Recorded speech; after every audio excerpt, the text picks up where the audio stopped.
Ok, astăzi să desenăm asta. Ok, așa, uite așa, da? Facem 3, 2, ia să fac 2. Așa, uite așa și uite așa și o guriță. Ok, asta e terminat, să trecem la următorul. Ok, eu nu știu ce asta, dar am găsit, e pur și simplu o floare. Așa, uite așa. Așa și încă o frunzulică aici. Trecem la următorul. Acum este, ok.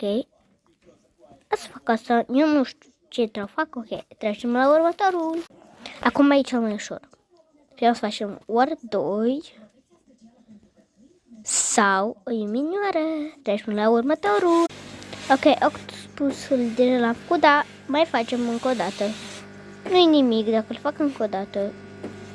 Da, și o guriță și un nas acum îmi pun.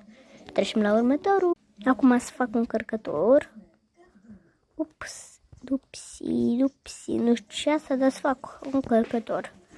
Pip, s-a cărcat. Trecem la următorul.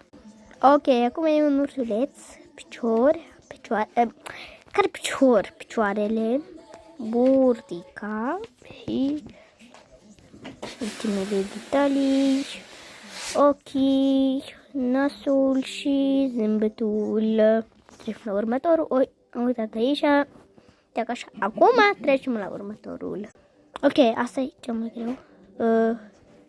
Cum așa? Așa era TikTok. Cred că așa. Ok, eu nu știu, trecem la următorul.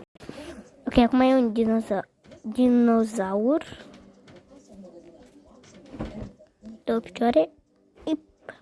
Și o mână și ochii și braț strigă.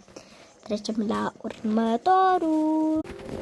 Ok, eu știu ce se întâmplă. Putem să facem oare un fulger sau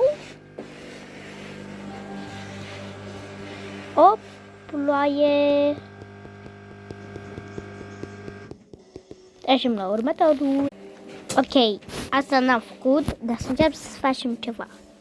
Spre exemplu, nu știu, facem așa.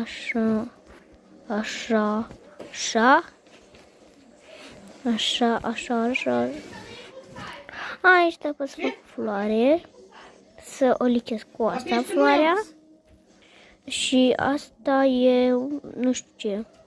Să fac asta. Trecem la următorul.